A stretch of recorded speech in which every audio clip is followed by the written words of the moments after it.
vale a pena, cara. Se você realmente tá se desgastando e não tá se dedicando a isso, porque assim, todo mundo fala assim, pô, pra ser jogador de futebol é difícil pra caramba, Luiz. Eu falo pra você, a gente teve uma pequena conversa aqui. Eu já perdi, minha mãe faleceu, eu não tava. Perdi o aniversário do meu filho.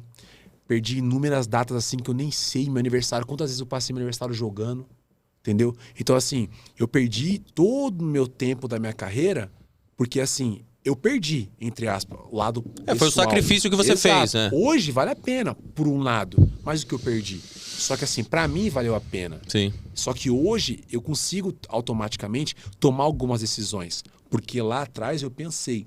Só que hoje eu vejo que muitos jogadores não estão pensando assim mais. Entendeu? Porque eu falo assim, o que adianta ser jogador de futebol, sendo que eu poderia trilhar outro caminho, entendeu? Até do estudo, da faculdade. Sim. Que nem eu falo, pô, eu tenho 32 anos, eu já sou formado. Eu falo pra rapaziada, se eu quiser parar hoje, eu posso parar. Porque já me formei, já me preparei. Entendeu assim? Só que hoje eu vejo o futebol de uma forma diferente. Hoje eu posso ajudar os mais jovens. Só que acredito que os mais jovens não entendem essa dinâmica. Porque assim, eu sou jogador de futebol. Tá, mas e aí?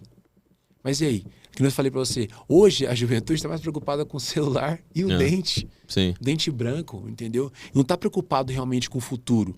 De você abrir a geladeira, não ter nada. De você realmente mandar dinheiro pra sua mãe, pro seu pai, ou você ter seu carro, ter tua casa, não tá preocupado com isso. Então assim, é que eu sempre falo, o que adianta você se autodenominar jogador de futebol, sendo que automaticamente você não tem aquilo que o jogador, teoricamente, deveria. O lado bom que talvez você imaginasse que um jogador teria. Exato. E isso que você falou, porque a maioria não leva em consideração. Exato. Eu vou passar aniversários, talvez, que eu gostaria de passar com meus amigos, com a minha família. Não, você vai estar em concentração que você vai ter que falar por Skype na melhor das hipóteses. Exatamente. Ou você, de repente, tem uma situação familiar que você gostaria de estar do lado da pessoa que você ama, mas não. Então também, quando você começa a entender que são sacrifícios. Sim, são sacrifícios. Que você tem que fazer e, na medida do possível, olhar pra trás e falar assim, eu tomei as decisões certas, as decisões que me levaram a ser quem eu sou hoje. Sim. Que até, isso é algo que você falou que eu acho incrível, que você saberia muito melhor que eu. Qual é a porcentagem de jogadores, em qualquer divisão, que fizeram o que você fez de, peraí, um dia essa carreira vai acabar. Sim. Tô preparado pra quando ela acabar? Você falou, não, eu vou estudar. Vou dedicar parte do meu tempo pra aprender novas habilidades, novos conhecimentos, porque eu sei que isso lá na frente pode me ajudar. Como foi como que você chegou nessa decisão e como que você passa isso pra, de repente, os jogadores mais novos que você compartilha vestiário hoje em dia? Cara, eu cheguei através hoje a minha esposa, né, que assim, cara, ela me ajuda bastante. Eu acho que a gente tem que ter um lado onde um lado espiritual também, que é interessante, um lado familiar.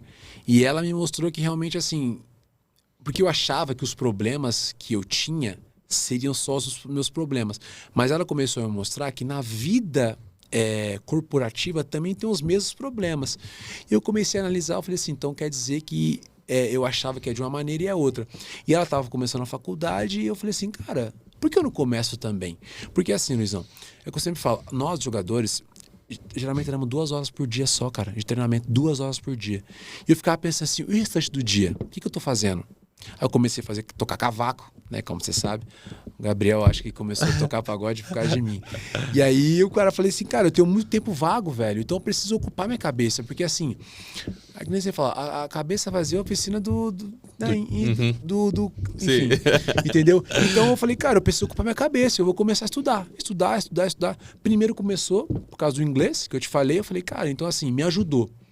Depois eu vi que abriu o EAD, eu falei, cara, EAD, velho, fazer faculdade à distância, e eu consigo fazer. Eu tenho um tempo disponível para isso. E aí, cara, todo mundo brincava comigo. Todo mundo ficava, tá estudando? Eu falei, não, tô estudando, tô fazendo um monte de coisa. Formei na primeira. Falei, opa. E assim, quando eu falava me formar, os caras, mentira, eu mostrava o diploma. Isso me engrandecia. Então assim, hoje eu já me formei, já tenho 2 pós-graduações. Então, hoje estou fazendo minha outra faculdade, mais uma faculdade de Educação Física. Eu já fiz também 3 ou 4 cursos correlatos à parte do futebol. Então assim, se hoje quero parar, eu já posso trabalhar na área do futebol. Porque assim, vai acabar, cara. Sim. Vai acabar. Então eu tento mostrar pra essa nova safra que tá vindo que assim, o futebol ele é bom pra caramba, velho. Eu tô me preparando porque assim, quando acabar, como que vai ser a minha vida? Mas eu não quero que eu sofra esse luto, porque assim, eu quero viver também no futebol. no meio do futebol. Porém, eu também quero entender que, assim, se não for no meio do futebol, algo que esteja atrelado para que eu possa ajudar também os que estão vindo, né? Talvez até meu filho, não sei. Mas, assim, por conta que eles estão pensando no agora. Eu também cheguei a pensar no agora. Eu também fui assim. Só que, graças a Deus, eu tive pessoas que no meio do caminho me mostraram para você, opa, peraí. Você vai passar o que eu estou passando. Então, por esses motivos que eu acabei entendendo que, assim, tudo na vida vai chegar em um determinado momento.